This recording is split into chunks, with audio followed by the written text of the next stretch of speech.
Oh my. Hi YouTube. 3, 2, 1. Welcome everyone to Awesome Hardware. This is Awesome Hardware. It is September 8th, 2020. Somehow this year is still proceeding.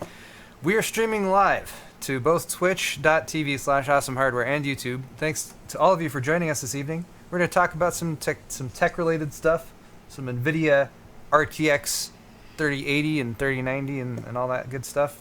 We're going to drink a few beers. We may occasionally use adult language, so warning for that. And I'm joined, as always, by my friend and colleague, Kyle, a.k.a. Bitwit. Hello, How's it going, Kyle. everyone? Hi, Paul. You have actual beer today, Kyle. I do. I forgot to bring the booze, the whiskey. Well, that's okay. This will do. Anchor Steam is my friend. Yeah, that is just fine.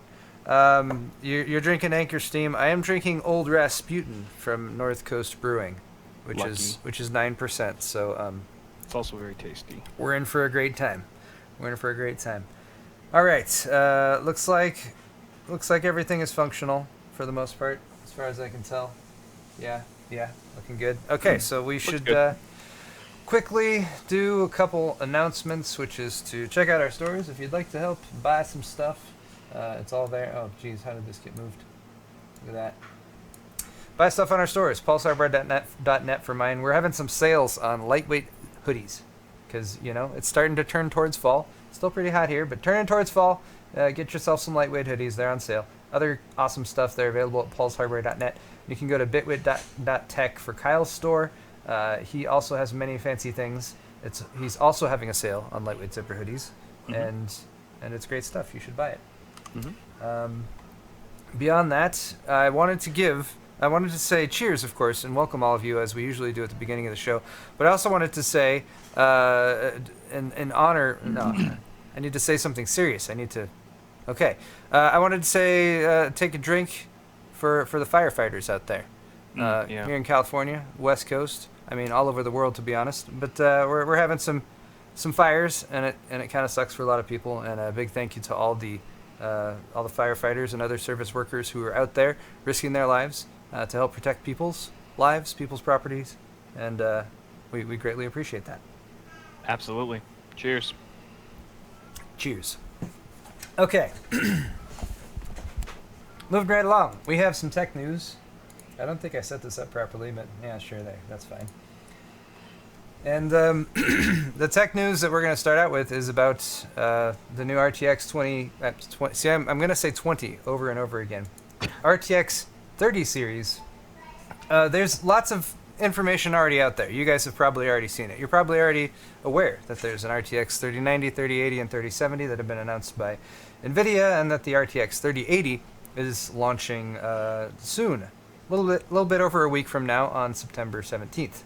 But there's other information trickling out about these cards, and so we're going to talk about some of that stuff. Starting with this post over here from EKWB, maker of fine water blocks and other custom water cooling componentry. Did you know that the Nvidia 30 series Founders Edition layout is not the reference design? Kyle, were you aware of this? I don't know. I mean, I didn't really assume that it was or that it wasn't. Okay, maybe you didn't think about it that. Maybe reference design has been something that's sort of not been referenced as much. Oh, mic drop. Since Nvidia has sort of changed, since they introduced the Founders Edition cards, and since they sort of changed the way that they go about creating sort of the basic card for a GPU, and then letting their add-in board partners such as Asus, MSI, EVGA, Gigabyte, lots of others, they design cards around that GPU as well. So you have your Nvidia design, which was before the reference design, and that one was usually like, here's what you need to get this GPU to function. And then the add-in board partners would make their special designs, and they would often, overbuild them more. They'd add more cooling. They would go with open cooling designs. They would often ship them overclocked, and so the perception for quite some time was that the reference design was like your okay, that's kind of your basic version. But then you had these other versions that might be worth paying an extra 20 or 50 or 100 or more dollars than that for these special designs. But then a few years back, a couple generations ago, Nvidia introduced this Founders Edition thing, and then it's sort of been shifting over time how it operates. Now, for the first time, though, this is the first generation of graphics cards that very clearly separates the term Founders Edition from the so-called reference PCB design. And that's from the EK blog post. So this Founders Edition cards that you've probably seen have this flow-through design with two fans, and this fan here on the right is blowing up towards your CPU, and it's blowing straight through a stack of fins. The PCB doesn't extend out this far. The PCB has a V-shaped cutout that matches up with that part of the card, and then all the componentry on the PCB is kind of packed down into this end. There is, however, a reference design as well. Here are some examples of those cards. One from Pellet, one from who is this? Who does the KFA cards? I forget. Gainward. I have no idea. Here's a Zotac, for example. These are the actual reference design cards, and these probably look a lot more like the traditional cards that you guys have seen before. You know, it's got a big fat triple slot cooler and 3 fans, but it's got like a rectangular PCB, which is actually probably a little bit easier for folks like EK who are designing water blocks for them versus something with a V-shaped cutout in it. And then of course you're going to have your ROG Strix versions. You're going to have custom add-in board designs for the PCB as well that might not be that V-shaped design here from the reference or from the Founders Edition, and might not be the same layout as the reference boards. All this is to say, you know, there's going to be a bunch of different shapes and sizes of RTX 2080, 3080s, 3090s. It's like when a new year passes and you have to start writing 2020 instead of 2019. It takes like a couple months or a couple Kyle, weeks. you got louder. Why'd you get louder? Oh, why'd I get so loud? I don't know. I don't know. Suddenly you're louder. It's cool. Okay. You were just peeking a little bit. Sorry. But no, it's exactly like that. I keep saying 20 instead of 30. It's like I keep saying 2019 instead of, what are we in, 3030 now? 30? Which year is it?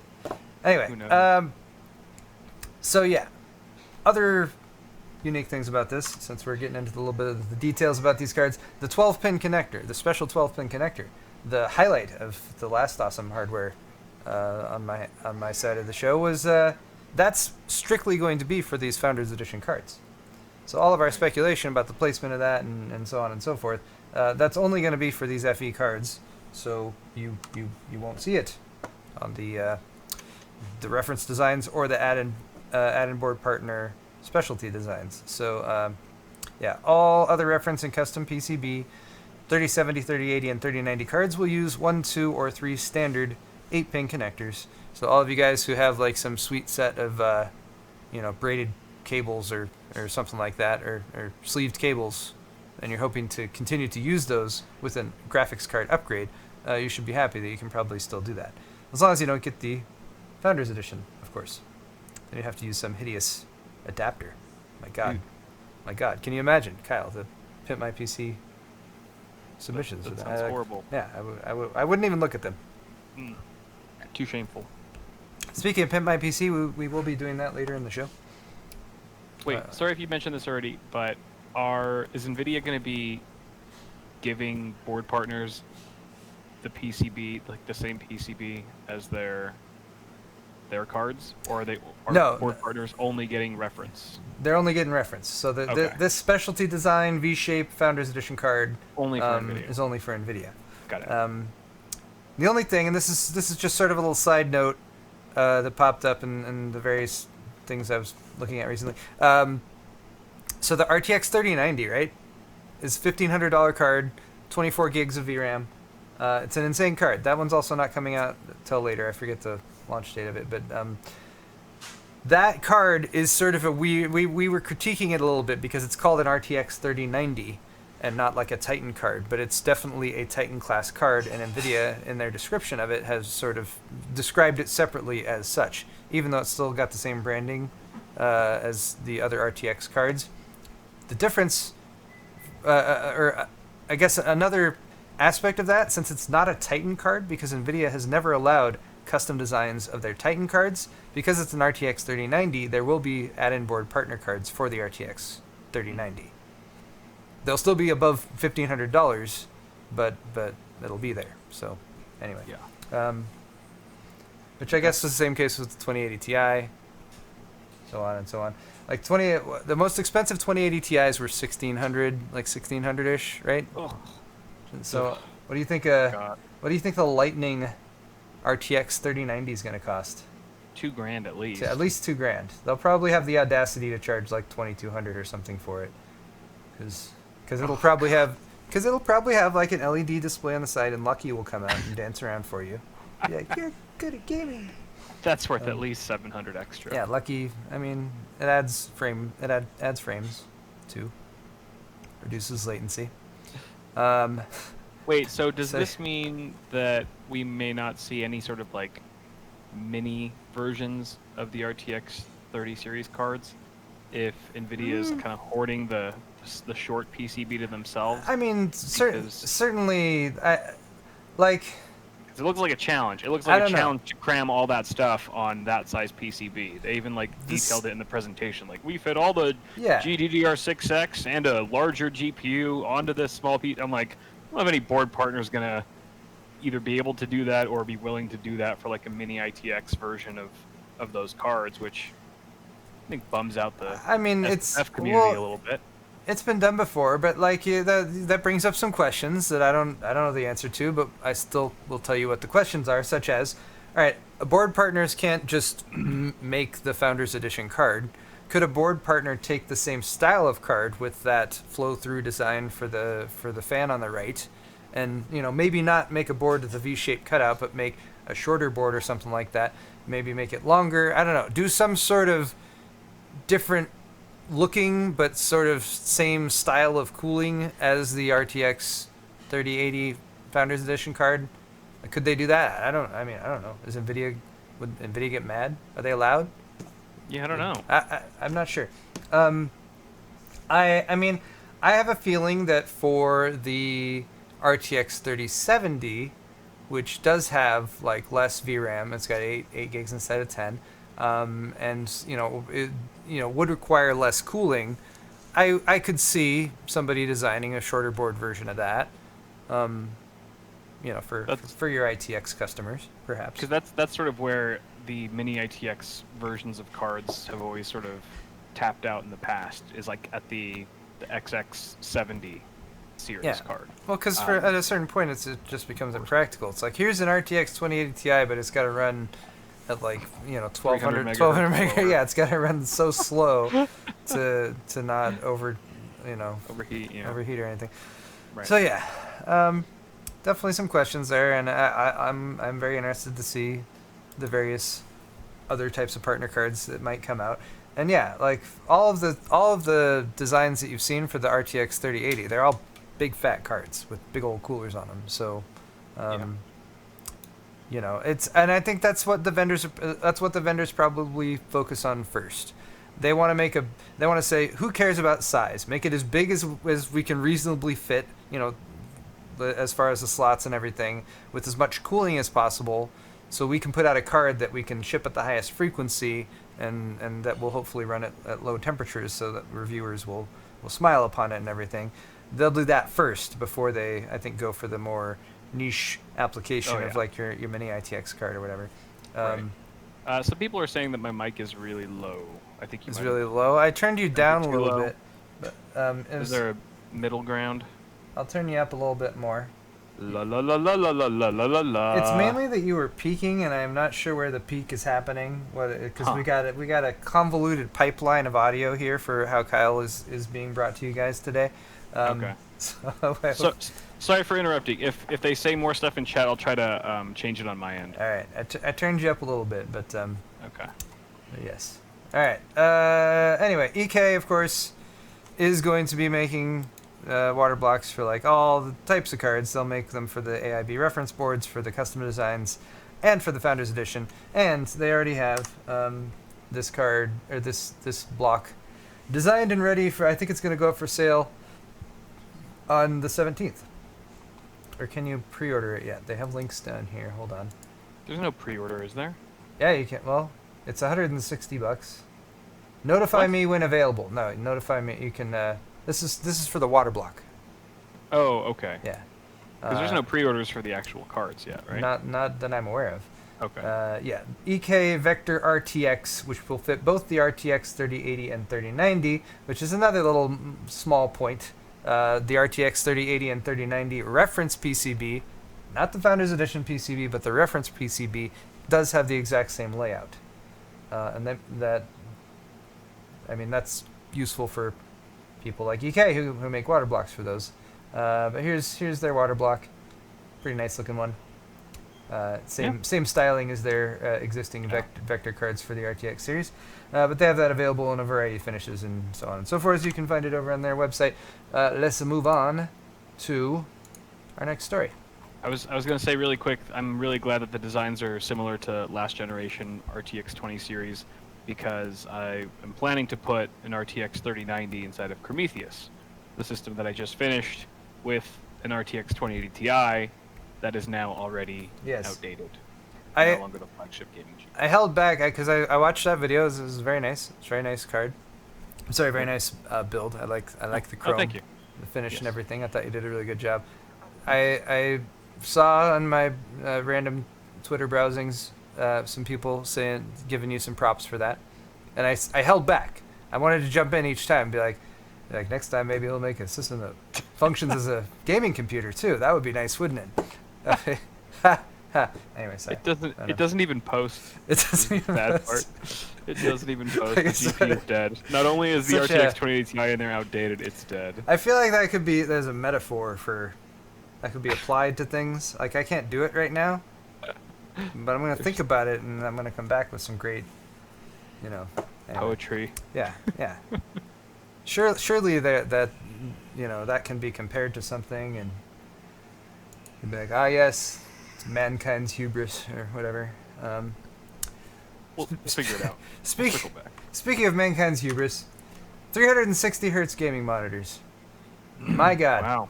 All right, so 360 hertz monitors are coming, and they've been talked about since all these 240 hertz displays. By the way, sorry to keep interrupting you, but I don't know how much you care about it. But right now, it looks like I'm covering your face. I just saw that because the last show I had shifted you to the other side, and people said it threw them off, so I moved it back, but I didn't move it there. Thank you.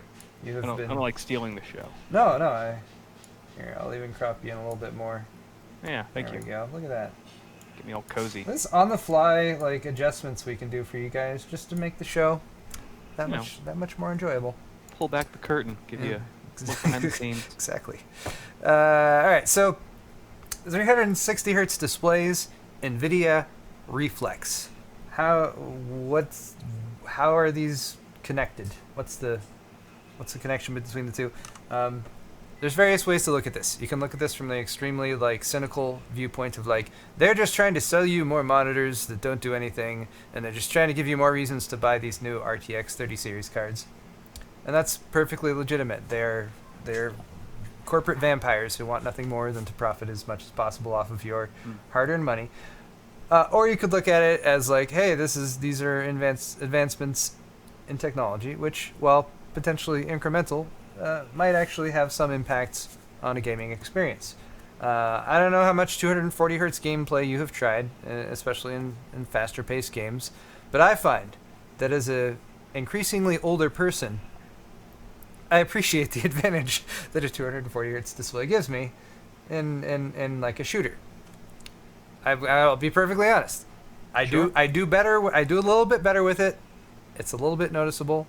And when I drop back to a 60 hertz display, I'm like, I need that advantage because I suck enough already, and I need to use hardware to make me suck slightly less. That's the whole point, right?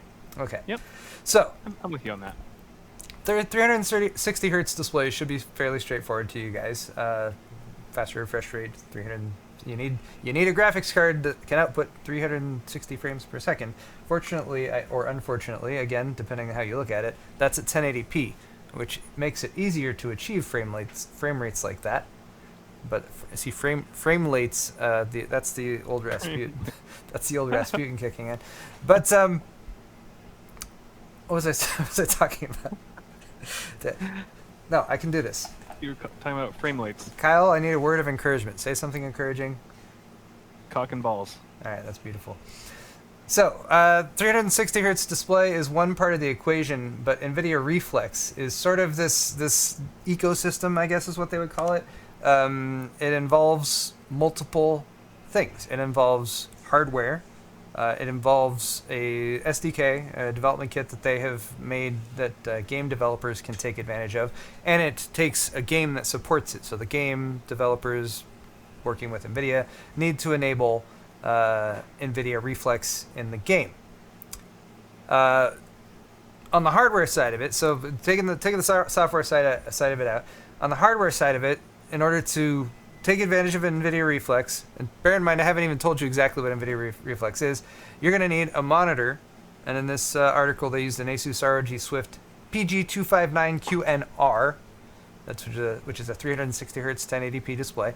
You need a certified mouse that's Reflex certified, and those are going to be coming at you from Logitech, Razer, or Asus.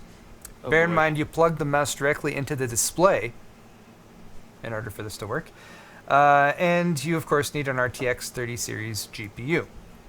If you have this magic trifecta of hardware, then you can enable NVIDIA's Reflex Latency Analyzer, which lets you look directly and fairly specifically at where latency is happening in your game, which is maybe useful for lots of people. They, of course, talk about your professional gamers who, of course, are looking for any edge possible. I would point out that I'm an old person, and that also makes me want to look for any edge possible when it comes to competitive gaming. But if you have that hardware, and if you have the software support on the game side, then you can look at something like this. A little on-screen display that's showing your frame rate, your render present latency, stuff like your mouse latency, your PC and display latency, and your system latency, giving you an overall latency for the combination of everything. And it also is displaying an average. So for those of us who have, I guess gotten our fill of like frame rates and who have tried out a 240 hertz display and who are looking for another number that you can compare to make an excuse for why you should buy better hardware, here comes your actual latency analysis via Reflex Latency Analyzer to show you how long it takes between you clicking your mouse and something happening on screen, an explosion or a muzzle flash or what have you. So there you go. According to the article, sorry, go ahead, Kyle. I was gonna say, what's like the most common ways that esports players would respond to this information? It's like, oh, okay, so that's how much latency I have. What then? Well, I mean, so I think the push for the esports players is that by using this hardware, you can very directly show how much latency your given setup is causing. Because there's we're talking about latency between like pushing a button and something happening on screen. There's also the reaction time of you as a viewer or whatever. And I think like professional gamers have really good reaction times around the like 120 millisecond range. Normal people are more in like the 160 to 180 range. Old people like me are up above 200. So there's that, and then there's the hardware side of it. There's only so much you can do about your reaction time. On the hardware and software side of it, though, there's things that can be done to make it faster. And if it's faster, then it's going to be happening faster. You're going to see it faster. You're going to be able to respond to it faster. And it's also potentially going to mean that you're going to shoot the person before they shoot you in the game, because that's what everything boils down to, right? What's kind of funny is that you can make hardware swaps to potentially reduce your latency after you see that, oh wow, the analyzer's saying there's some improvements to be made, but it seems like there's such a limited amount of hardware that's supported with this technology that, let's say you swapped out a mouse for a Corsair mouse or something, what you're saying here is that there's really no way that you could actually measure that latency now, so you have no idea if you've just went up or down from when you were using your supported Logitech mouse. That's true. So, and I think that's part of the reason why I kind of wanted to discuss this Nvidia Reflex stuff, just sort of as a subset of all the RTX 30 series stuff that have come out, is because it's confusing. And like I've been giving sort of a slightly buzzed explanation of it here. I have notes, so I hope it's made some sense to you guys. But you make a good point. Obviously, having this entire hardware setup is going to have limited application, because all this is doing is allowing you to measure the latency within that hardware setup. And the benefit there is that, at least according to the article, having such an accurate capability to measure like the hardware and software latency would cost like more than $7,000, because you'd have to have high-speed cameras recording what's on screen and everything. Because that's like the external part of it, right? You have your mouse and you have what's on screen. Input here from your finger to your mouse or your keyboard or whatever, through the pipeline of your computer and everything, and all the latency there, and then what's displayed on the screen. So this setup allows them to have access to both the mouse and the screen, as well as the graphics card, as well as the entire game engine that's running for the games that they're playing and everything. So you're very correct.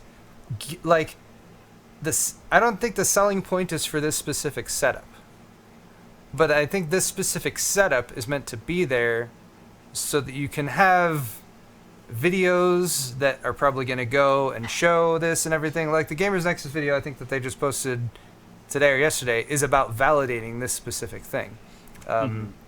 Because there's definitely a big interest from anyone who's doing like moderate to extreme competitive fast-paced gaming that's reaction-based, for having whatever advantage you might be able to have. So the upshot here from the measurement, at least if you're going with what Nvidia is giving you with these setups and a 360 Hz G-Sync panel, is that you'll get about 15 milliseconds of latency overall from the entire through the entire pipeline with a 360 hertz panel, whereas a 144 hertz panel will give 40 to 50 milliseconds. And again, big difference. Two ways to look at this. The cynical side of it being like they're just trying to dig out some stat where they can say 15 milliseconds versus 40 to 50 milliseconds, and then be like, that's why you need to get down to that 15 milliseconds to get that display. Real world gaming and how much of an advantage it's going to give, like, compared to 144 hertz, of course, but compared to like 240 hertz that maybe people just upgraded to or whatever.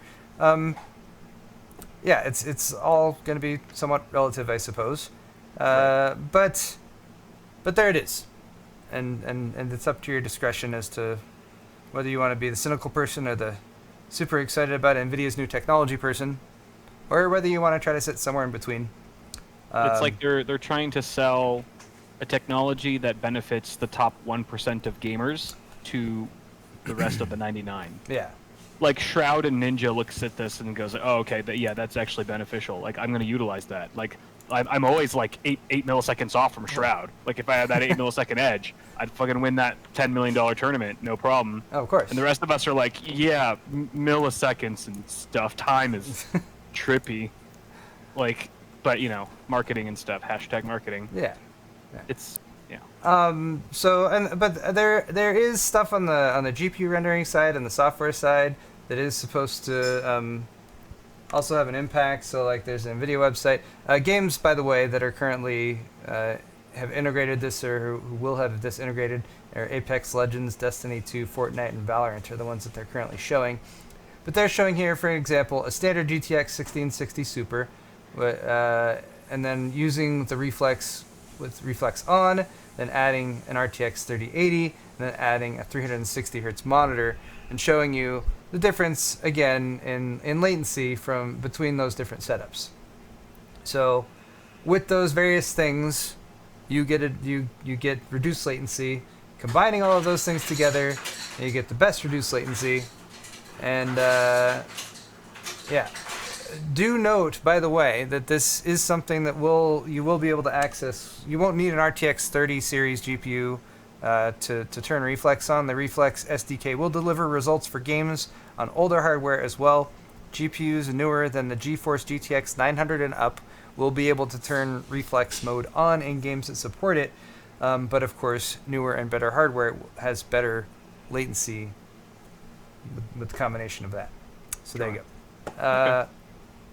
So for the most cynical of you out there who are currently gaming with your GTX 1080 Ti or whatever, you can get better latency by playing a game with this mode on, and you should be able to access that with like a driver update in the game. So there you go. There's maybe some free better latency for you, perhaps. Right? Seems to have. Okay. Speaking of 360 hertz monitors, there's a article from The Verge that has 4 of them. It's not an article about building computers, so don't worry. It's okay. It's just about these monitors. The 4 360 hertz monitors, the Asus one that we already talked about, which was showcased in that PC World article. There's also monitors from Alienware, MSI, and Acer. There you go. Shouldn't this... There's no pricing for how much these are going to go for, is there? Why is that really how this looks? Sorry, what? There's scattered specs, or like scattered information about these, since there's 4 different manufacturers. Some of them provided more information than others. MSI's Oculux, where is that? This one. Not that it's very much to look at, but the MSI Oculux NXG253R will cost $800. $800 for Wow. for a 1080 display. Ooh. But it's 1080 that's like 8 times faster than your 60 hertz. Wait, what's 6? These? Is it a T? Oh, it's sorry, okay, 6 yeah, times right. faster. At least they're IPS. Jesus. Yeah, they're IPS. They're a special like super fast IPS variants. They're all 25 inch, so I'm pretty sure they're all using the same core panel under there. I'm pretty sure, and they just have different specs, like their inputs and all. The Asus and the Editor and the Acer's is the Predator X25 have HDMI 2.0 and DisplayPort 1.4 ports, so on and so forth. Anyway, just wanted to show some of those other monitors coming out that will support the Reflex and the 360 hertz. I'm sure you guys are very excited about that. All right, shut up, Tom's Guide. Here's a Tom's Guide article. I had to close the video that was playing. This is about Big Navi, right? We've been talking so much about Nvidia. What about Big Navi? Where the hell is Big Navi? Well, according to a Fortnite teaser, right? That's where you were expecting the next Big Navi info to come from. And this was found by a streamer named Gina Darling on Fortnite. And here's the tweet in question. And that's what it says. Something big is coming to the battle arena. And if you punch in a code here, then the result that it comes up with is 6,000. See that? 6,000 series? Yeah. So something big is coming to the AMD battle arena, I should say. It's like this. So there's nothing about AMD here. Oh no, it says AMD right there. Something. So anyway, 6,000. Yada yada. That's. I wanted to have something about AMD, right? I wanted to. We keep talking about Nvidia. Yeah, I wanted to be like, what's AMD got coming? So AMD does have Big Navi. We've talked about some leaks and everything. I don't know when this is happening. I hope it's soon. But I mean, if they're doing Fortnite teasers, then what does a Fortnite teaser indicate in terms of like time to release date? Is that a? I think it indicates a time from Ampere announcement date. Historically, when there's been a Fortnite teaser for like when the Fortnite teaser came out for the 20 series, right? I think it was about 3 weeks prior to launch, right?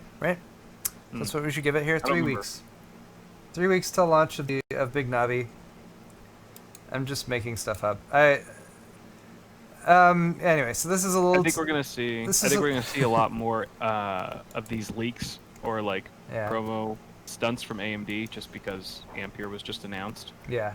And I think if AMD's wise, they're gonna try to promote Big Navi before the RTX 3000 series goes for sale.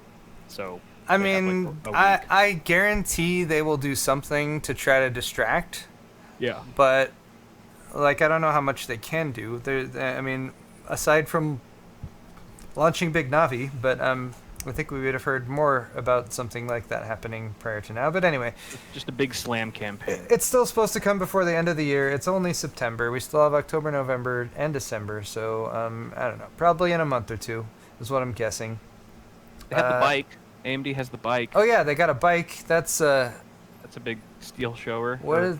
I Show don't. stealer. It is a bike. Way to steal the thunder from Nvidia. Hey. Yeah. That one kind of Surprised- baffled me, but Surprised that wasn't a headline. yeah, it should have gotten more attention, I think.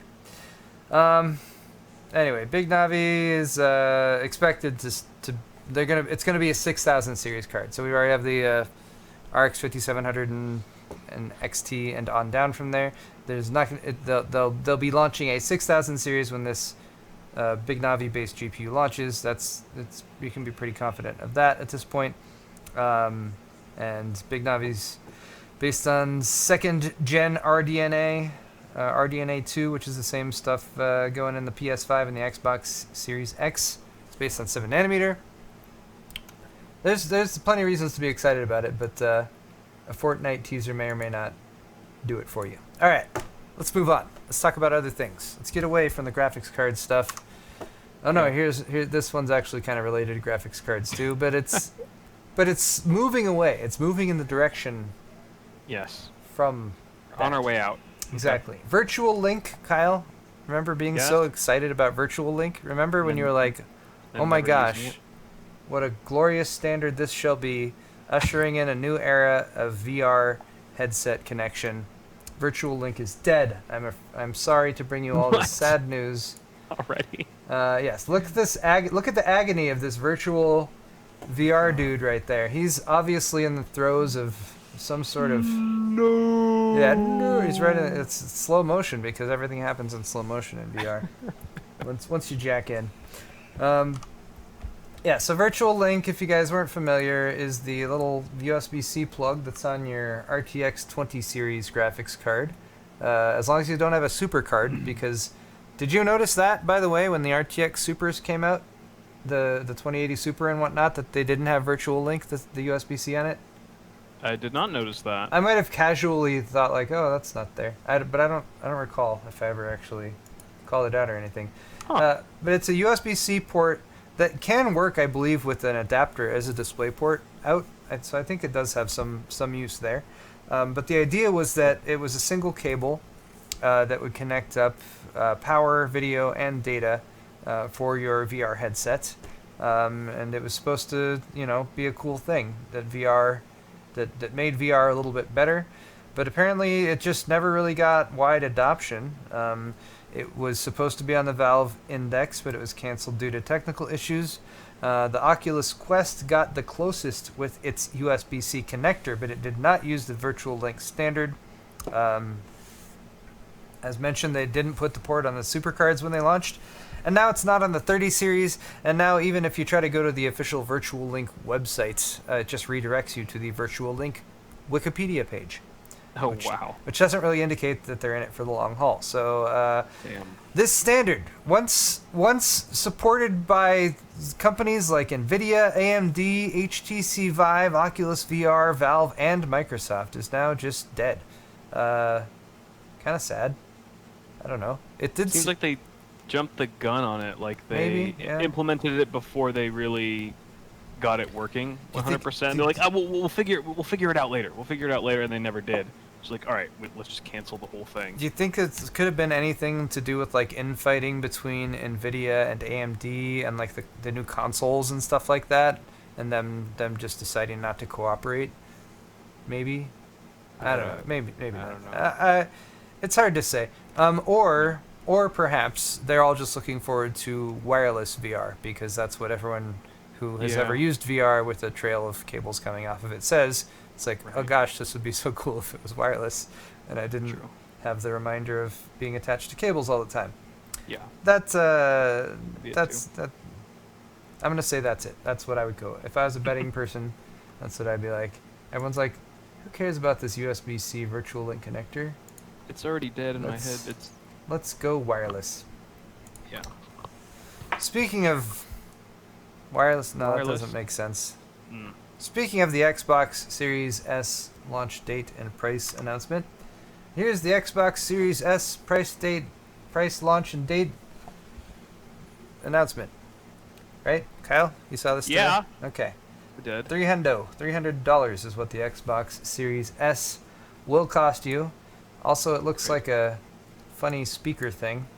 Where is this? Yeah. Jump forward to... oh, there it is. Yeah, it really does look like a speaker. That's ventilation. What is that? It's just vents? Yeah, it's ventilation. It's tall. It's a small thing. Look at it next to the controller. It's fairly tiny. 60% smaller than the Xbox Series X. NVMe SSD. All digital, 512 gigs of storage. Supposed to give you 120 FPS gameplay at up to 1440p resolution. Ray tracing support, variable rate shading, and variable refresh rate. It'll also offer 4K upscaling for games and support for 4K media streaming. Sweet. There we go. $299, super competitive. $299. Yeah, that's it seems. I think they'll have a decent number of people who jump on it at that price. So yeah, Good. there are also rumors of a $500 price for the Xbox Series X, but that has not been confirmed. So for any of y'all crossover gamers out there who game not just exclusively on the PC, but also like to dabble in your consoles, there's your price for your Series S. All right, that's all for the news that we have for you guys today. But the show's not over. No, indeed. We're going to be doing some Pimp My PC. Wait. But I haven't opened any of the links, so I need to do that real quick. So I'm going to do that. And Kyle... there are 6. How are you doing, Kyle? 6 of them. There are I'm 6. Good. Hanging in there? Won't lie. I'm a little tired tonight because I didn't get the greatest sleep last night. Just couldn't get comfy. But hanging in there. I gotta shoot a video after this. Got through that heat wave. Oh, you're shooting a video after this, huh? Just barely. Yeah. Yeah. So It was hot over the weekend. It was pretty debilitating. Stayed indoors most of the time. Yeah, it was a little rough. Yeah, we had like our AC is good most of the time, but when it gets up over 110, it struggles a bit. So we shut all the vents elsewhere in the house, so it was only focusing on the main area, and that got us by. All right. Talked about the weather. Filled some time so I could open perfect. my PC. Perfect time, Phil. There we go. Put my PC. Lower thirds. Beautiful. All right. Our first PC to be pimping is from Michael Lacidis. He says this is his first PC build ever, based on an MSI B450 Gaming Plus Max, a Ryzen 5 3600, Team Group T-Force 16 gigs of 3200 speed DDR4, RX 570 4 gig, 2 hard drives, and a Thermaltake white 600 watt case. And all right, now I'm not noticing an SSD listed here, unless that he said 2 HDD. Yeah, there's no SSD. No SSD? I don't see there are 2 hard drives. All right. Well. Yikes. Michael, before you do anything else, ignore all of our aesthetic advice. Get an SSD, dude. Oh my gosh. Yeah. Inexpensive. The cheapest thing, it used to be memory way back in the day. It was like, buy more memory, add more memory to your computer, and it's a night and day difference. That was a long time ago. Now, get an SSD. It will be such an amazing difference for you over those hard drives. And you can get a reasonable, like, 240 gig one for like $30. Or 500 gig one for like $50, so there you go. All right. Yep. Our case here, which is a white. Wait, what? I thought it said it was a white case. White. Thermaltake. It's a half 912. Oh, I'm sorry. Thermaltake white 600 watt. That's the power supply. Half 912. My bad. Doesn't have a painted interior. All right. So white, as in the 80 plus, not gold or platinum or bronze or anything. But it's still 80 plus. That's sure. Better than not. All right. So we're suffering here from a non-painted interior on a case, which is always going to make just things look a little more industrial and dated and not always the best look. And that's fair enough. I like your overall system setup pick. I appreciate that. You've got your. He has his microphone plugged into his front panel jacks. If you have the option to plug into your rear jacks for your audio, that's going to sound a bit better than your front panel jacks usually. And then cable management wise, I mean, given what you're working with here, the cable management is actually pretty damn good overall, I would say. Apart from this random little looper you have coming up off the top above your CPU heatsink fan. Mm-hmm. That one looks like you could tuck it back. I mean, you have very limited space to route everything else. So I actually think you've done a pretty decent job with that. You're suffering from, again, just some of this is a entry-level power supply with ketchup and mustard cables, so we're never going to give you high marks for that. But yeah, if you really want things to look pretty, you're going to need to upgrade your case and get one with a painted interior or something along those lines. If you got one with a power supply basement, then you could possibly add some extensions to this power supply. But honestly, I feel like extensions might cost just as much as the power supply, so maybe just upgrade your power supply. That said, it's a perfectly adequate power supply. You could just not care about the aesthetics and keep using it. That's an option as well. Upgrade the graphics card first. Your graphics card would be the next upgrade beyond your SSD. That's definitely RX 574 gig. Good card for the money, absolutely. But it's just one of the things that is probably, you could get a lot more, you get a lot better, more frames, a better gaming experience is what I was trying to say, out of a higher-end GPU. And that 3600 will go a long way. You could pair a pretty fast card with that. Yes, indeed. And I will say again, for a first-time build and everything, I think you have a really nice setup with a nice complement of hardware.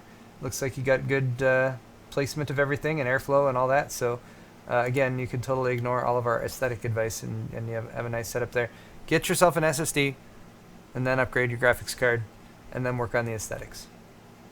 I wonder if he got that case. Oh, just really quick. I wonder if he got that case from like a friend or if it was secondhand or something. Because it's like an old case, but he has much newer hardware than that case is.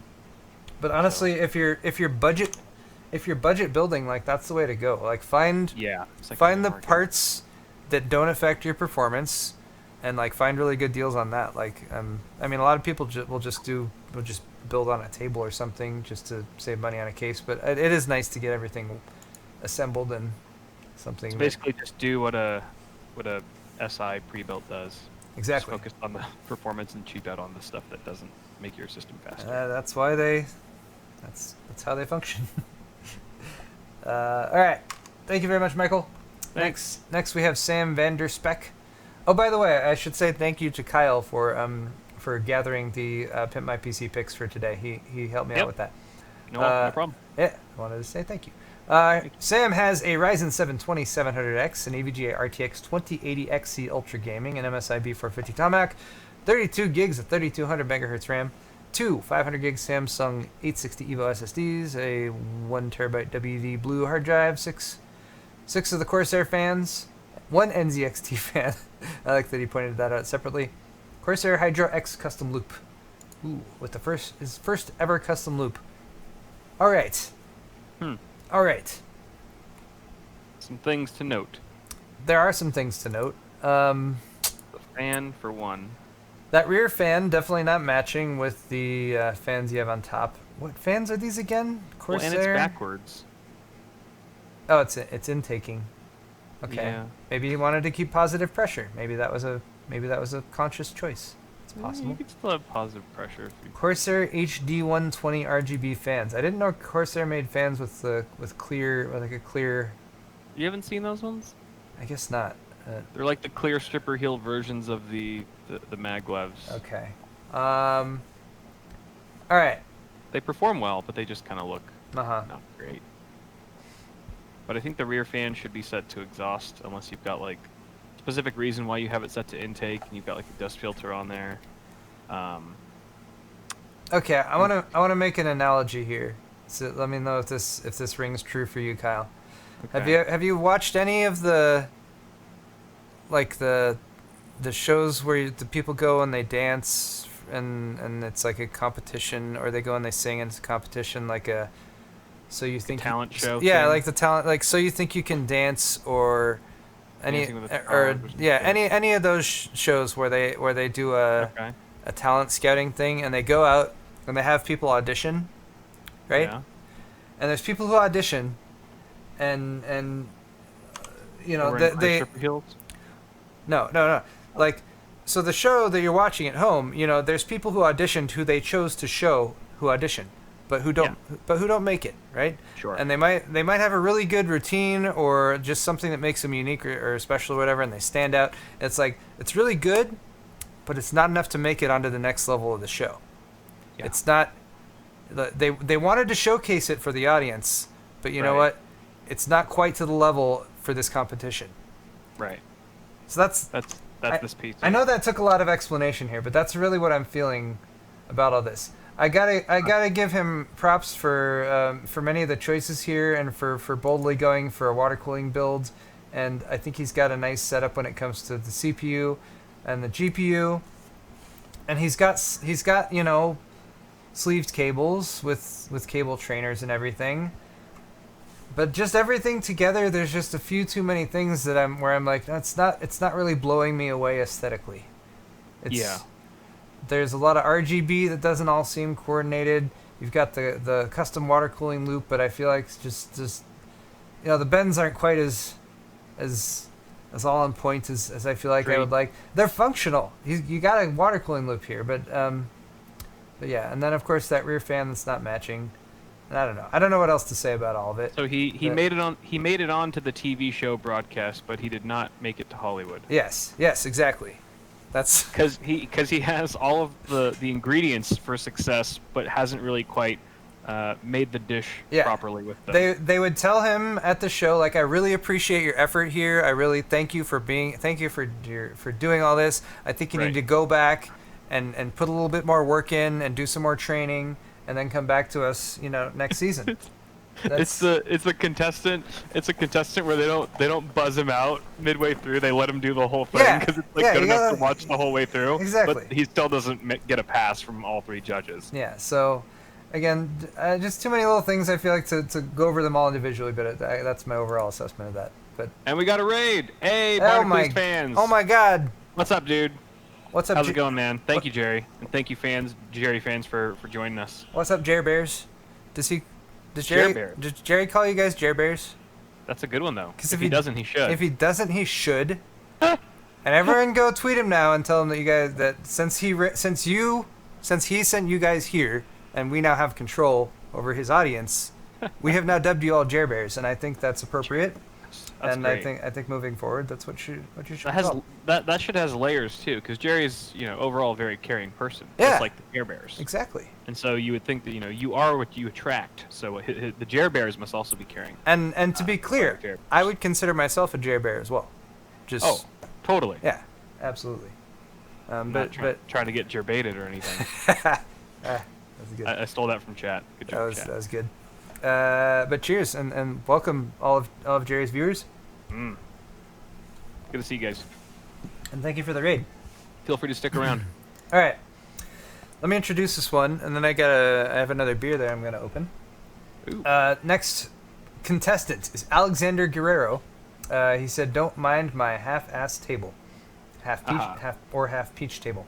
Anyway, his system is an Intel i5 8600K with an MSI Z370-A Pro motherboard, 16 gigs of G-Skill Trident Z3200 memory, an ASRock Radeon RX 588 gig. An EVGA 650 80 plus bronze power supply, a WD 500 gig SSD, an Intel P660 M.2, an EVGA all-in-one with a 120 millimeter fan radiator, and he's planning to upgrade to a 3080. Let's look at the setup with the half-ass table. I understand, but that looks functional to me. Cable management on the table, fix that, and then do all the things that Kyle's about to tell you to do to your computer. Okay. Yes, absolutely. So, I guess the first thing that stands out to me is that AIO supposed to be crooked like that? Where the tubes are kind of, it sort of looks like it's mounted at a 45-degree angle, which is interesting. I believe that's an option for how you can mount it. I haven't used excuse me, I haven't used that one specifically myself, but I think there are teeth on the mounting brackets, and you can adjust it around. I guess I see why, because those tubes look awfully short. They are stretched. I mean, this isn't even a big case. It doesn't have a huge interior, and yet it looks like they're almost at their limit. So I don't know. Maybe you should even rotate it, take advantage of that feature, and rotate that block just a full 90 degrees clockwise, so that the tubes are on the right side to give you a little bit more slack on the hosing. And that sounded funny. That's so funny. purely intentional. Give him some slack on the hosing. Oh yeah, you know how it goes. And then I think that would make it look a little better, in my opinion. I don't know, because it looks crooked now, but if you just did a straight 90 degree, I feel like that would look more intentional. Yeah. You also have, I was gonna say the obviously everything now when it comes to AIO is compared to the Gamers Nexus video on radiator placement and everything, and I think you're okay when it comes to that, because your inlets on the radiator are still above your pump and everything. If you wanted the best possible, though, you might consider mounting it to the top here, although you might not have clearance with the cooler VRM heat sinks. But that might be an option. Or the fan on top. Like, couldn't you put the radiator on the other side of the fan? Is that what you said, Kyle? Did you tell him to do that already? No, but that's a great suggestion too. Move the radiator on the inside of the case on the other side of the fan here, and that'll give you a good amount of extra slack there if you want, and that'll let you rotate the cooler a little bit better. That might. And it'll breathe better too, because the radiator fins won't be up against the front panel. Yes, I agree. I think that's probably the best advice of all. And then put the fan on the front of the radiator. Did you already say that? Yeah. So just take the radiator from where it is. Leave the fan exactly where it is, but you want the radiator on the other side of the fan. The fan pushing through the radiator. That's the move right there. That would be cool. Beyond that, you have a brown PCB motherboard and a green PCB 660 SSD, and those are the brown PCB we frown on in general. It's rare to see it used in an aesthetically pleasing manner. For some reason, it's just a little bit cheaper for motherboard manufacturers to make it brown than black, I guess. Just weird. So not much you can do about that, but just something you get negative points for. And then again, the green PCB NVMe drive. I love the NVMe drive. Very functional, but looks horrible. Yeah. It's right there in the middle too. Although it's slightly distracting me from the dust that's on top of the graphics card and the add-in card at the bottom there. Pretty bad. Your fans don't match. Top and back fan. And that's fan. True. White blades on the top one. So, yeah. Get more of those. Get more of the black fans with white blades, because that would match your case. That would look better, yeah.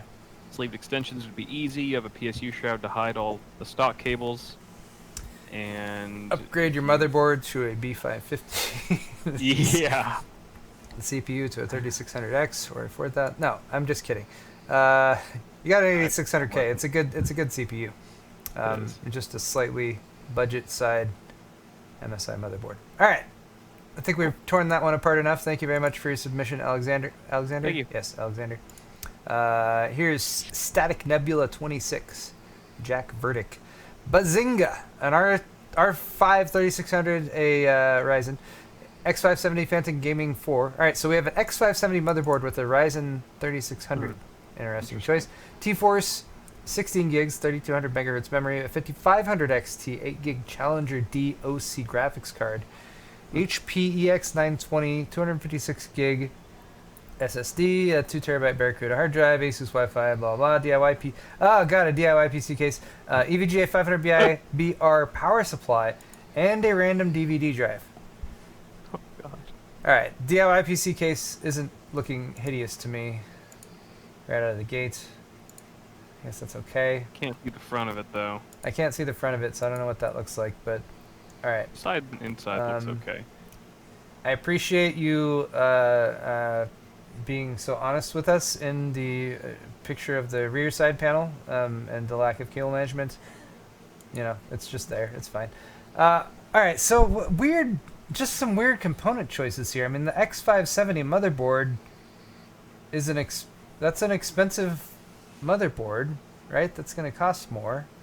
Yeah, more than like a B450 equivalent. Yeah, and it's also a 5500 XT graphics card, which isn't necessarily the highest end. So I don't know, like just you splurged on the board and not enough on the GPU. it's a weird thing to be the nicest part of the computer, the motherboard. I feel like if you did buy these parts outright, that money could have been better invested in probably the graphics card. So let's assume that you just got this motherboard on some crazy deal or bought it secondhand or something like that. Beyond that, aesthetically, all right. Not doing much. Yeah, I mean, cable management here is like okay, but you've got this weird optical drive kind of sticking out in the middle, bunching up your 24 pin. The 8 pin is like, all right. Does this case not have? This case seems to have a pass through on the upper right for like a supplemental CPU power, like but it looks like it's covered by the motherboard. What? That's a. I think it seems like a poor design on DIY PC's case. Which is not surprising at all. Yeah. I think it might have been. It's like you would have had to route that cable through that cutout before you mounted the motherboard, which is ridiculous. Yeah, that doesn't look good at all. It's a design flaw. And yeah, just I don't know. So you got cables at the bottom with random colors going on for your HD audio and whatever this add-in card is. What's the add-in card? Bluetooth? Asus Wi-Fi Bluetooth card. Why? Yeah.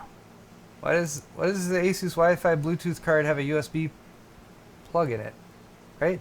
Does that look like USB? Yes. I don't know. It's weird. That was strange. Anyway.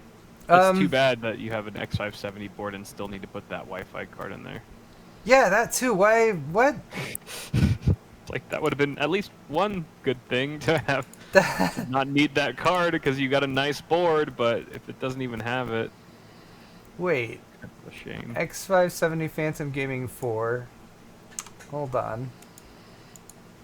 Yeah, that has... Check. Maybe it does have it. And that has to have Wi-Fi. Maybe he's just not using it for some reason. Oh my god, it doesn't. So maybe he just did get a really good deal on it. I mean, because it does kind of look like a basic X570 board. This is the X570 Phantom Gaming 7. It does not have Wi-Fi. Phantom Gaming 4. Sorry. So it's a $155 board according to someone in chat. All right. It's a cheap X570 board. But still, you can still find if you're not going to get. What bells and whistles on this X570 board are you actually using? Nothing. For $150 something, there's nothing on here that you really are leveraging. So you can maintain PCI Express Gen 4 support with an upgrade to the 4000 series. You have a better upgrade path, perhaps. That's all I got. Anyway, all right. Still weird. Just interesting. Thank you for sending that over. I don't know what else to say about it aesthetically or anything like that, but just kind of some random... The fans in the case are hideous. Those look like the stock fans. They're like clear stripper heel fans as well. Yeah. They don't even look the same. The one in the front looks like it's solid blue, and the one in the back looks like it's see-through. Maybe the back one's not stock, then maybe he added that later. But then your AMD Wraith cooler is upside down, like the AMD logo's upside down. That's true. I didn't even see that. I was so distracted by everything else. I know. That's like the least of your worries. I'm so glad you're here, Kyle, for these details. It's also interesting that, your optical drive, or you already mentioned the optical drive being in the second slot, right? Not really. I mean... Okay. I just feel like it gets it more out of the way when it's at the top slot in a case like this. So it's just very noticeable. Usually when they're way at the top corner of your case, it's sort of tucked away because you got cables coming out of the thing. So maybe he wanted to leave the upper slot open to add another optical drive. Sometimes you plan ahead like that. Plausible. It's possible. All right. Well, thank you very much, Static Nebula 26, for your submission. I hope it has been pimped appropriately. Next, we have Michael Tran with an NZXT Phantom case and i5 7500 at 3.4 gigahertz, a Gigabyte H110 motherboard, the M-H 16 gigs of Corsair Vengeance DDR4 and EVGA Supernova 750 watt power supply and GTX 1060, 500 gig Toshiba SSD, a few SSDs and a hard drive. All right. Okay. Oh yeah, it's the case that looks like Darth Vader. It's a cool looking case. My wife used this case for a little while. It's Or very not popular. this specific one. This is there's different versions of the Phantom, so maybe it was this one. They have ones that have sort of accent colors. She used the orange version of it, and I think my oldest sister has that system now, actually. All right, so cable management is just obviously all over the place. We have cables just flying like mad, including of course the ultimate faux pas of the CPU supplemental power cable being routed over the graphics card. That's just horrible. That's awful, and I hate it. Definitely be able to route that behind the motherboard tray. Yeah. Like This is a good case. There's no excuse to not be routing stuff behind the motherboard tray. Did you notice that a big chunk of why his cables look so messy is because he has a micro ATX board in a mid-tower Oh, you're right. ATX chassis? Yet again, yeah, just one of those things that never looks very good because your cables have to stretch across wide open gaps and they're more evident and they stand out more. This is also a case that came out, I think, just kind of before the power supply basement trend started picking up. So, yeah, the power supply you have, by the way, the EVGA Nex series is not the best. I'm not saying it's going to explode on you or anything like that, but EVGA power supplies are generally pretty well reviewed, even by really good reviewers who use proper equipment to test them. The EVGA Nex was just one that did not measure up. So like I said, it's 750 watts, so you're actually probably fine because you're well over the wattage for the system setup that you have going on. That said, if you're planning to upgrade to something that might seriously tax that power supply, I would not continue to use it. They do not have a good track record.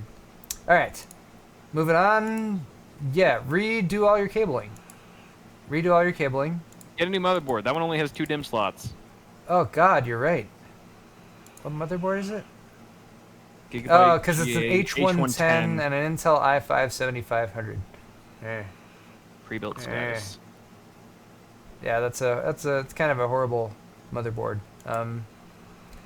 So yeah, you're gonna wanna Just upgrade your platform. upgrade your platform. Get a B550 motherboard, a full-size ATX one. Drop it in the scale. It's a good case. I like this case. I actually do like this case. Yeah, the case is useful. Sell your power supply and get one of the better ones. And if you get a better quality one, you don't need 750 watts. Depending on your graphics card choice, you're okay with 650. Or I guess you'd only need 750 watts if you're really going for an RTX 3080 or better.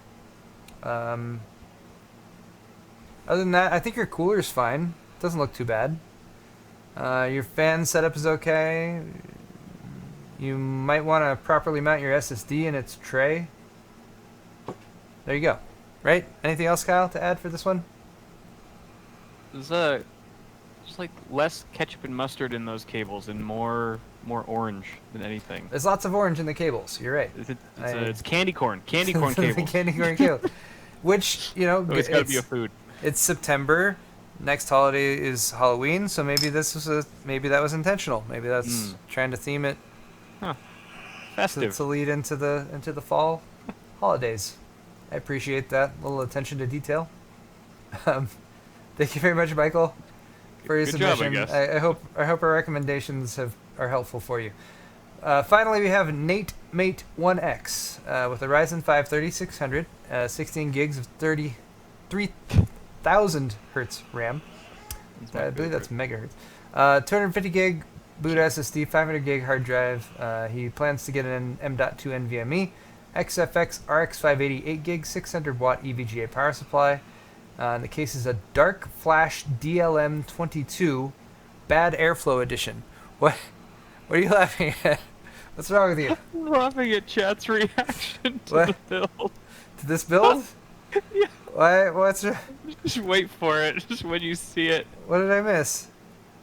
Frank's Red Hot Sauce? No. When you see the build, the pictures of the build. Oh, look at that. He wrapped his he taped his cables with electrical tape. Look at the rear fan. What? What? What?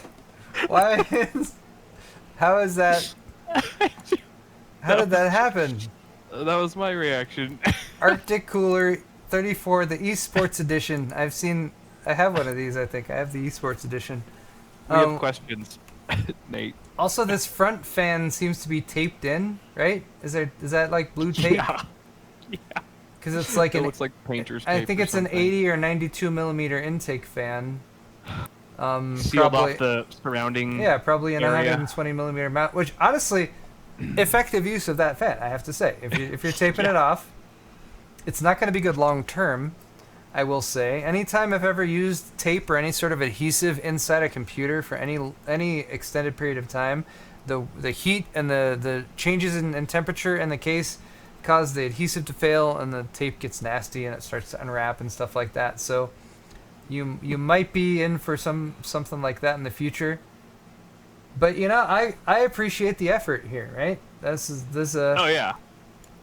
That's a lot of This effort. person clearly cares about the performance and functionality of a system, but maybe just doesn't have the budget to make it happen in a more traditional, streamlined yeah, sense. So yeah. he's gone the extra mile here. you know? And in a normal situation here, Kyle, we would be complaining about ketchup and mustard cables, right?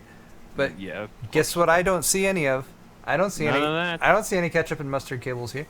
All I Nope. see is electrical tape. pristine electrical tape. in its shiny black glory, in the gentle glow of the RGB fan lights, which is ideal, I think, really. Yep. Also ideal, and perhaps this was part of the. All right, so obviously we're looking at someone with with an innovative mindset, who's trying to go the extra mile, and you wanna have some thought given to your intake and your outlet situation when you're setting up your fans. So you got this fan, which maybe he harvested from another system or something for intake in the front, right? It's like an 80 or a 92 millimeter. Yeah.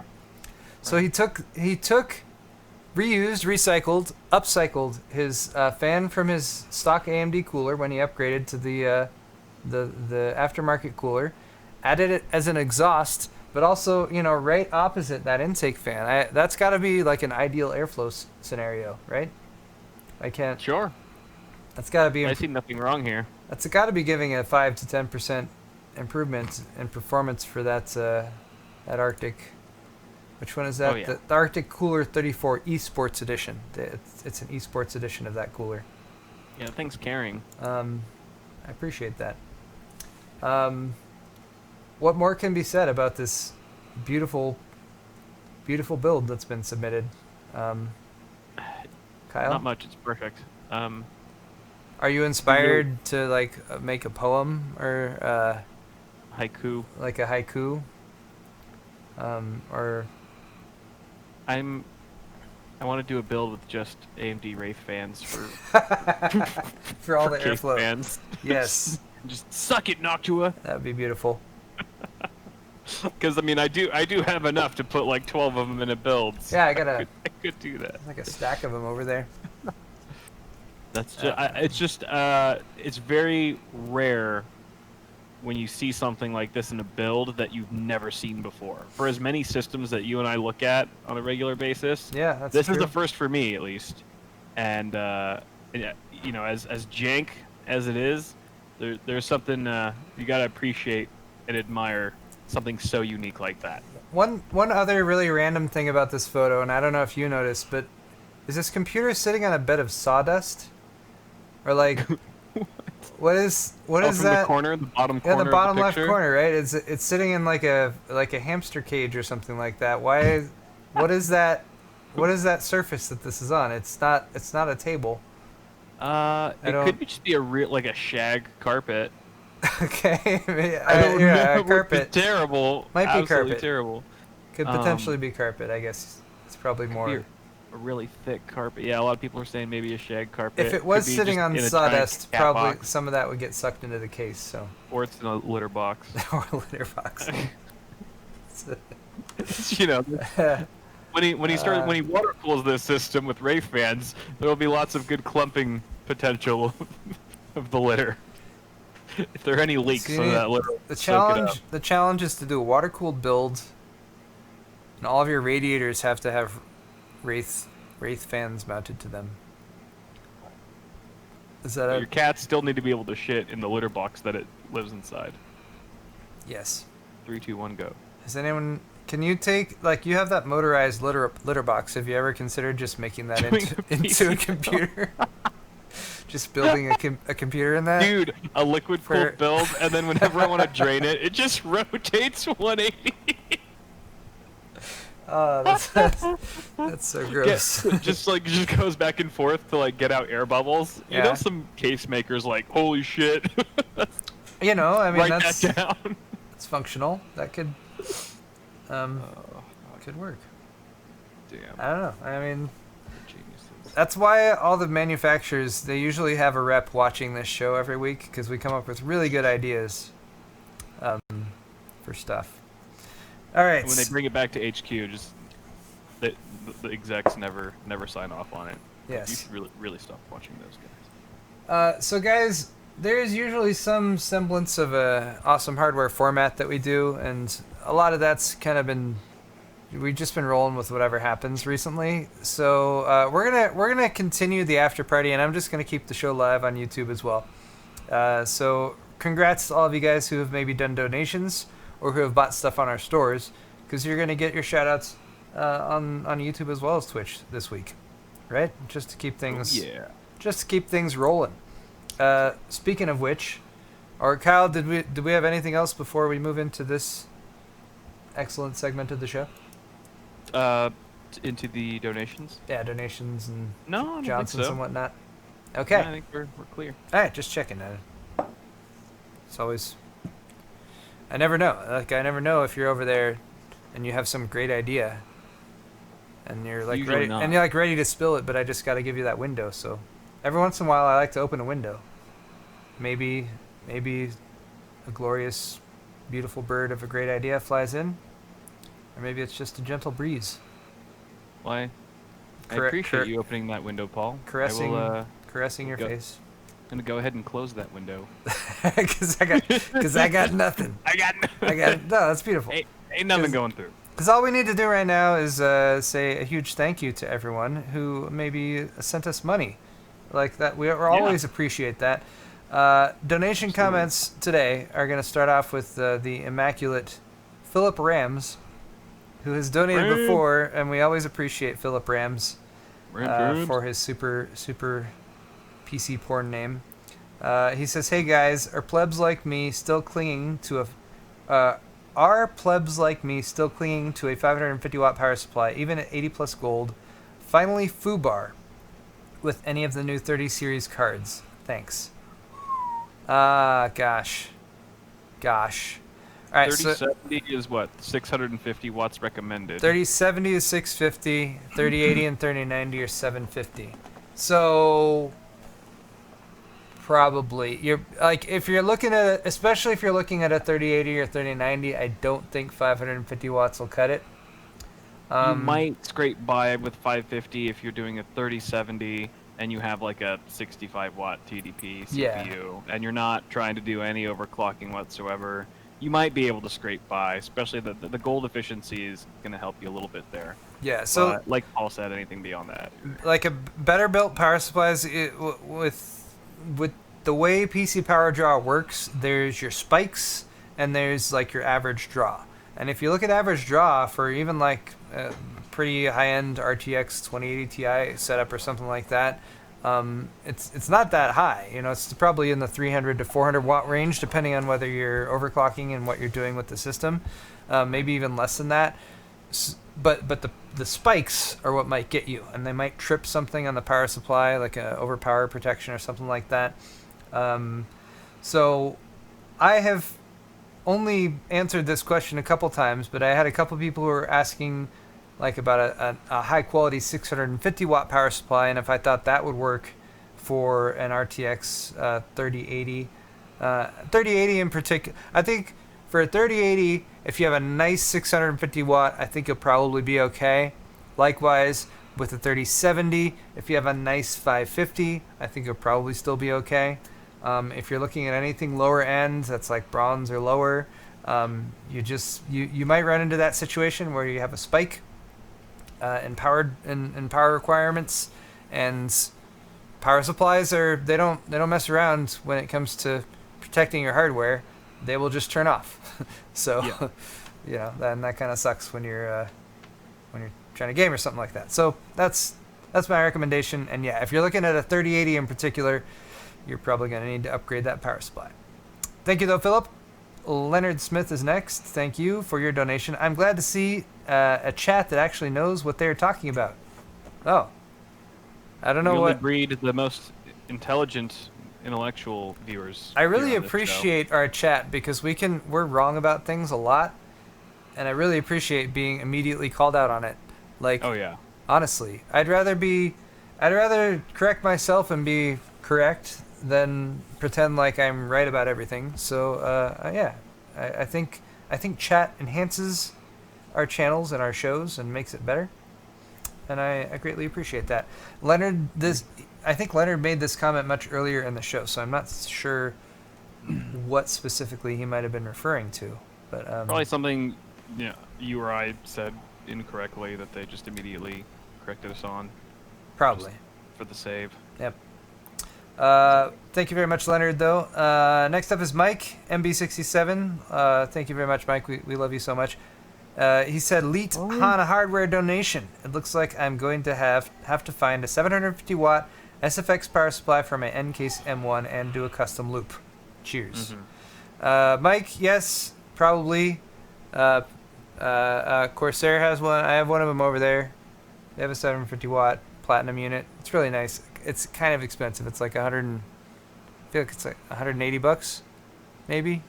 Actually, it might be more now. I haven't looked at it recently. Are power supplies still really expensive?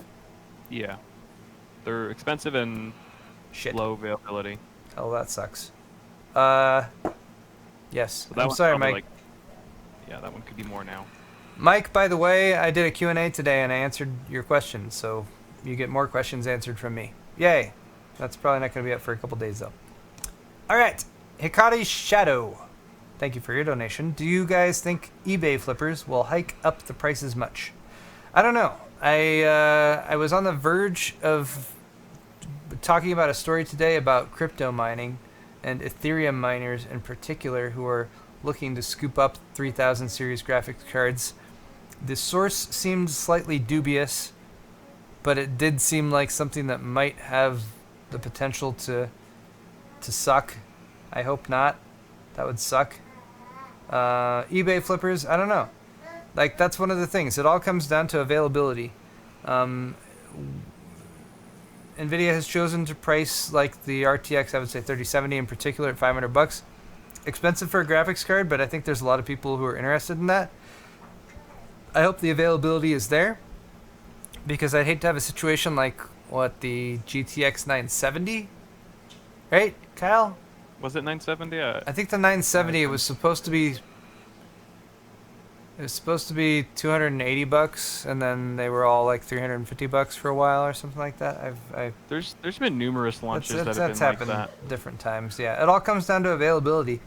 If availability isn't there and they all get scooped up, then yeah, you're gonna see people reselling them for significantly more than the retail price. But hopefully, since Nvidia has had quite some time since the 20 series originally launched, hopefully they have lots of these available.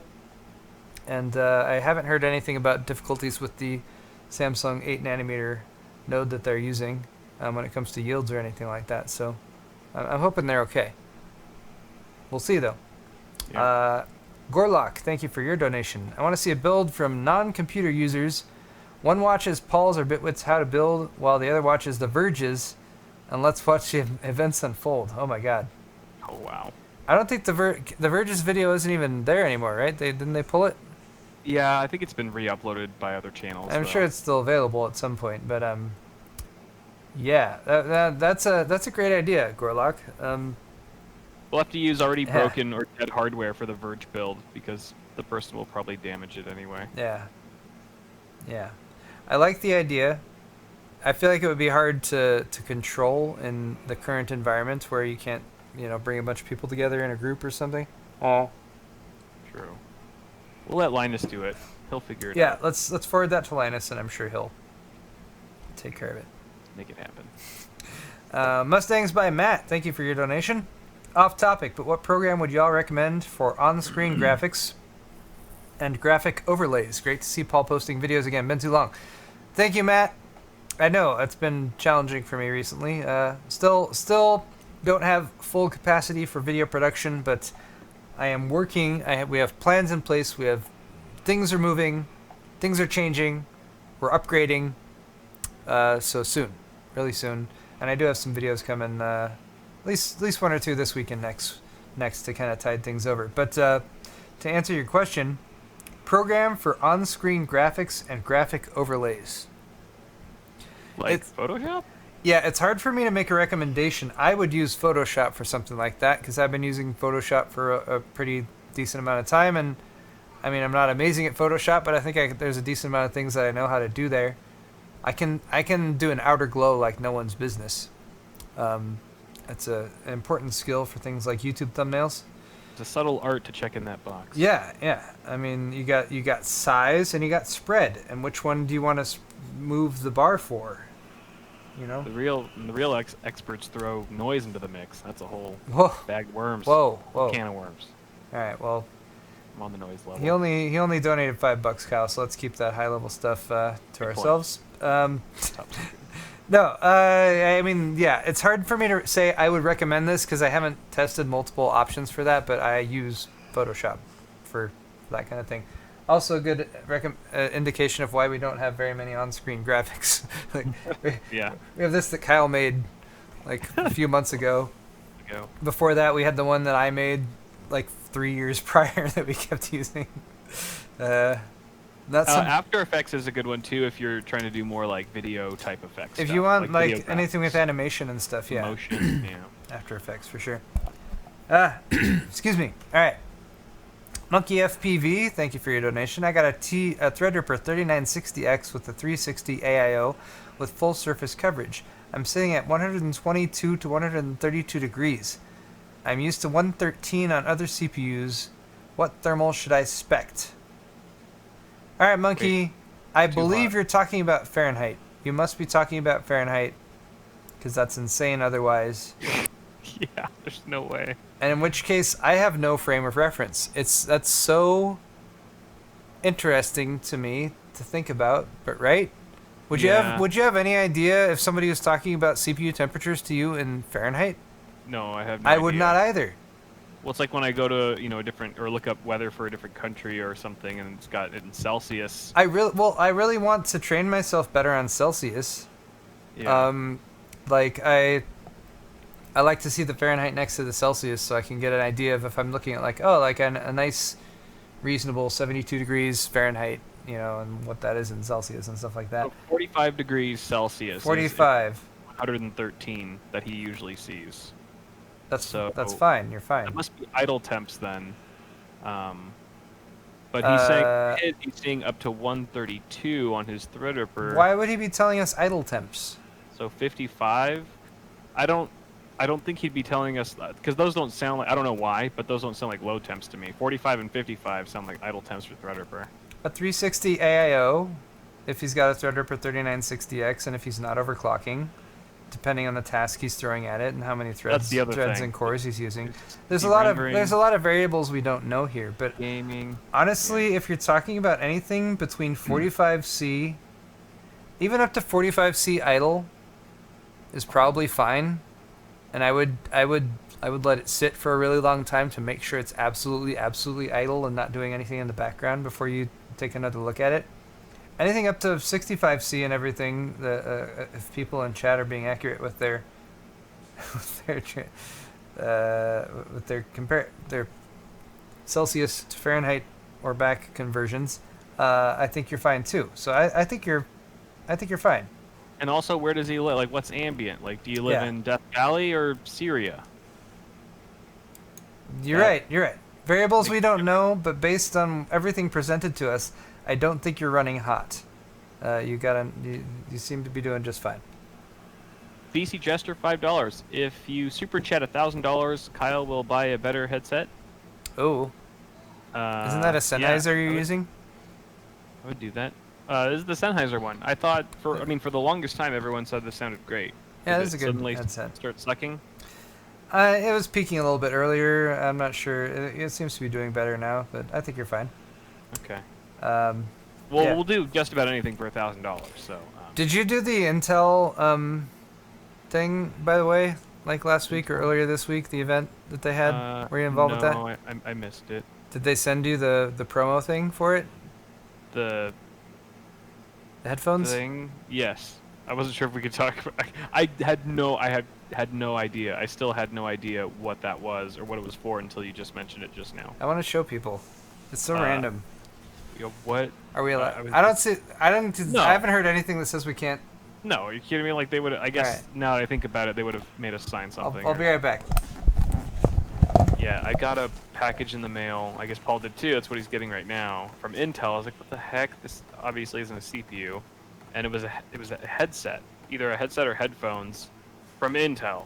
So I was like, what the fuck is this? So I just put it back in the box. I didn't even look at it. I didn't take it out of the box. I looked at the box and was like, headphones? No. I already have too many of these. And why is it from Intel? And why are they sending me one? So many questions, but no time, and didn't really care enough to investigate further. So it just went back in the shipping box, and it's just been sitting there. And now Paul's gonna divulge all the secrets as to why this is the best pair of headphones that's ever existed. And this is certainly how Intel's going to make a massive comeback to AMD. Secret weapon. Mark my words. They were right here the whole time. I went and looked all out there for them, and they were like right there. Getting old, Paul. Anyway, it's a nice pair of headphones. Is it headphones or headset? It's headphones. Okay. So, yeah. Were you just as confused by it as me? I was. I mean, I watched the event, and I understand the tie-in there, right? Like, it's got the new Intel logo. Oh, that's what it is. They're pushing their new branding, the headphones. It's experience the Intel launch event is what the thing inside. So this is a JBL headphones, the Club 950NC. Club. These are $200 headphones. Up in the club. Did you realize that? What? That they're $200 headphones? No. Well, they are. Now I care. They're really nice headphones. So at the event, at the streamed event, they had some tie-in with like a DJ or something like that, or like a I didn't know who he was, but yeah. So that was the idea. They had this. It was like a mini concert part of it that was broadcast, and well, there it is. So anyway, have you tried them out? No. Well, I put them on. They're closed. They're closed back. I haven't like tested them much besides. They're wireless? No. That's a good question. They have a USB-C port on them. Oh, they're probably Bluetooth, I guess. Okay. Yeah, they're Bluetooth. They're definitely Bluetooth because there's a Bluetooth logo. Okay. Anyway, Intel, right? I don't understand a lot of the choices Intel makes. And I don't expect that suddenly I will start to understand, but Intel decided to have this big launch event that they hyped up. And did you watch any of the Gamers Nexus videos on that? I caught bits and pieces of it. Same here. Didn't watch the whole thing, but I was kind of in agreement with them. I was like, it was just so weird. Like they were like hyping stuff up, and it was like, but what are they called? What are they launching? What are they talking about? And then it was like. Yeah, anyway, so I don't understand, but Intel's weird, man. But nice headphones there. Okay. So random. Moving on. Sorry for the distraction. Talking about Kyle's headset, that's what reminded me of that. It's Javi. Thank you for your donation. The best 1440p monitor, or is 4K recommended? Gosh, that's hard to say. 1440p at what refresh rate? Do you want G-Sync or FreeSync support? Ultra-wide. Are you looking? Yeah, I mean 1440p I would presume to be 2560 by 1440. Do you need HDR support? Are you looking for decent color depth? Are you gonna do any like other production type stuff on it? There's so many variables Yeah. that we would kind of need in order to give a really good answer to this question. That said, I feel like you can get a pretty decent 1440p, 144 hertz FreeSync support monitor that will also support variable refresh rate with Nvidia cards for what, like $300, $350. Yeah. I feel like that's around what it is. I've been liking a lot of the LG gaming monitors lately. Mm-hmm. They're stepping up their game there, and they're relatively affordable, and they have a lot of different models. Yeah, LG's gaming line is called Ultra Gear. Asus makes really solid gaming monitors. Acer often has some good options. I mean, Acer has a really wide range, so you kind of got to go for like their gaming specific monitors if you want these types of features. But yeah, I'm sorry we can't give you a more specific answer, Javi, but all of those things we asked you should be questions you're asking yourself, and whether or not you want to pay for those features and whether or not you're going to take advantage of them. If you want all of those things, you're probably going to be spending more like $600 or $700. But there it is. PC Game Boy. How do you think the Xbox Series X will hold up against the 3070 and 3080? Very good question. Terribly. Yeah, I mean, it's really hard to say, and because we don't have any RDNA 2 stuff to compare it to right now. All we have is the like 5700, 5700 XT, and there's some like extrapolations and presumptions that people can make based on that, and die size and stream processors and all that, and what's expected for the consoles. It's a challenging comparison to make because consoles kind of operate differently than gaming PCs, and again, variables like resolution and frame rate and refresh rate and all that stuff play into it. Also, with consoles this time around, for the first time, we're having variable refresh rate options. So we might have games where the developers, they're like, we feel comfortable at 48 frames per second for our game. And you might have developers that are like, no, we want to hit the 120 hertz max or whatever. That said, 3070 and 3080 look pretty impressive so far, so I would say they're probably still going to be better. If you want an answer, that's my answer. Kyle agrees. Okay. Yep. Moto R Sport Ned, I don't know what your name. Moto R Sport. Ain't been here in a minute. Is my 1080 Ti SLI setup from 2017 finally out of date? 3090? Not out of date. I mean, your second 1080 Ti is probably getting less and less use. Your 1080 Ti is still a very solid card, still a very solid configuration.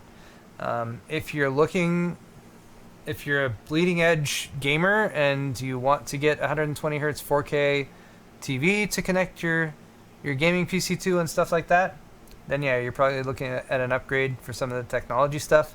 That said, if you're just gaming on a 1080 or 1440 or even a 4K 60 hertz display and you know you're getting good frame rates and everything, you're probably fine for a while still.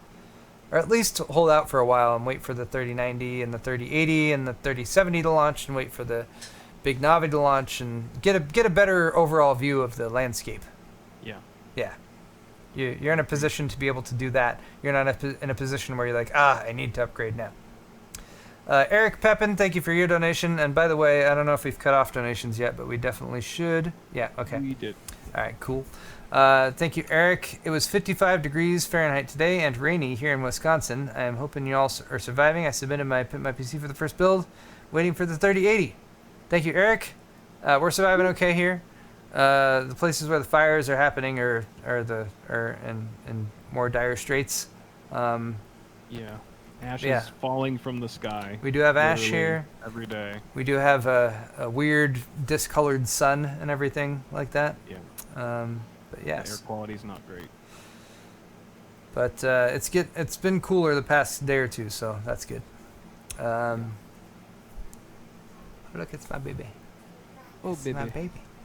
All right, we just have a few more. Chris, hi. I can't ignore that. Hi.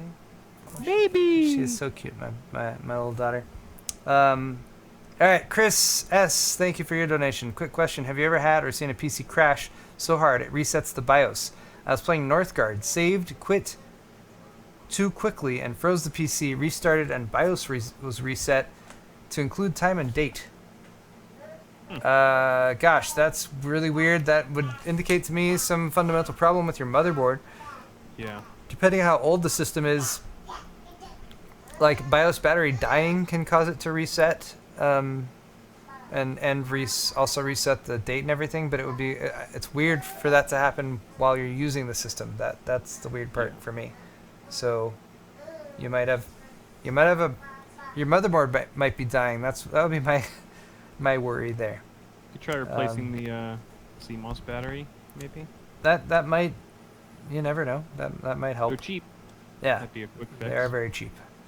Thank you though, Chris. That guy eating cake.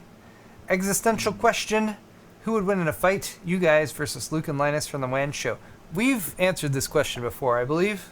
We did. And recently. I think it's already been clearly established that it all depends on whether or not Luke has Berserker mode on or not, right?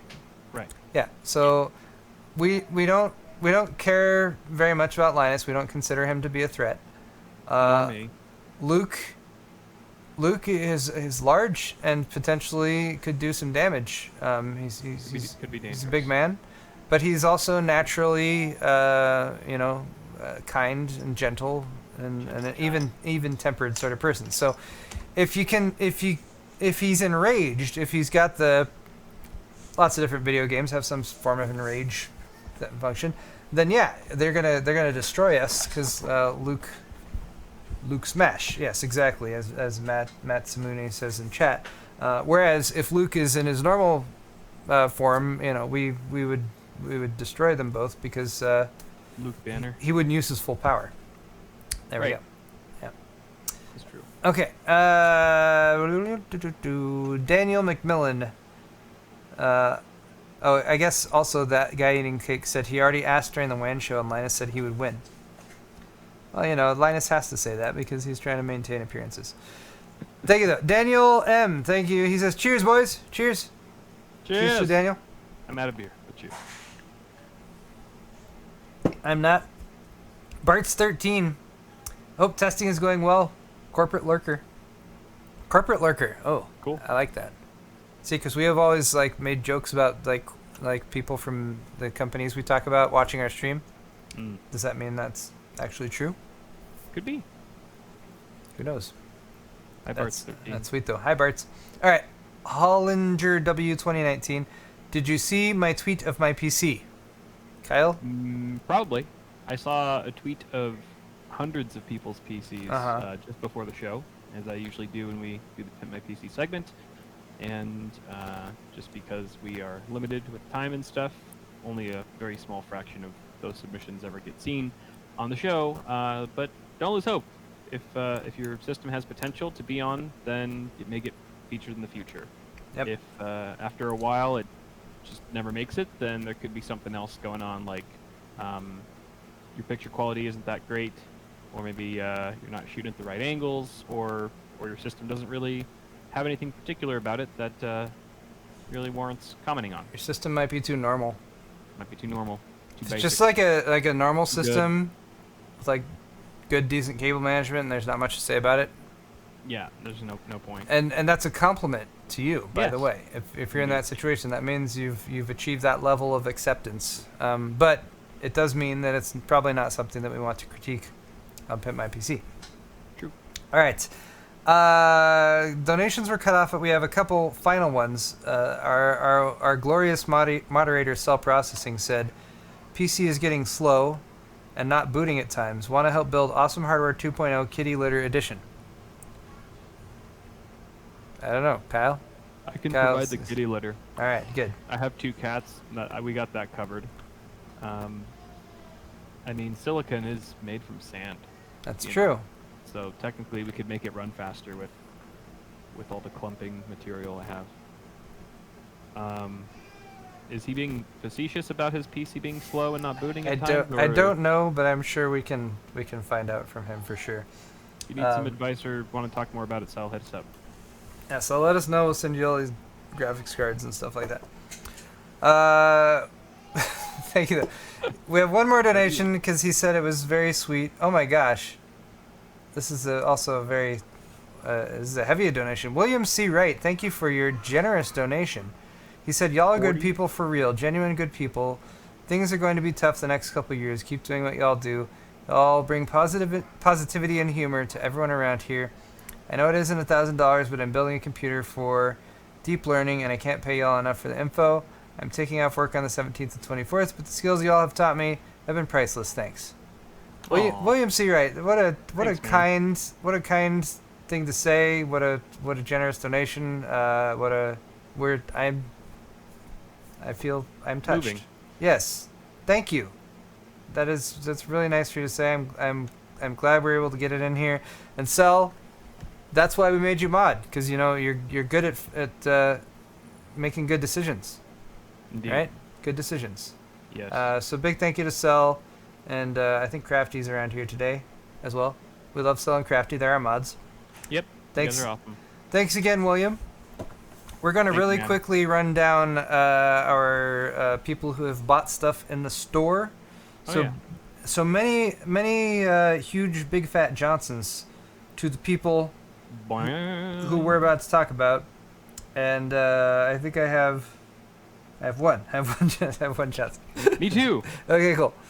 Tyler D from Oklahoma, thank you very much, or maybe Texas. I don't know. Could be either one. Thank you for the getting the awesome hardware Robo Love gaming desk mat. Much obliged to you. Thank you.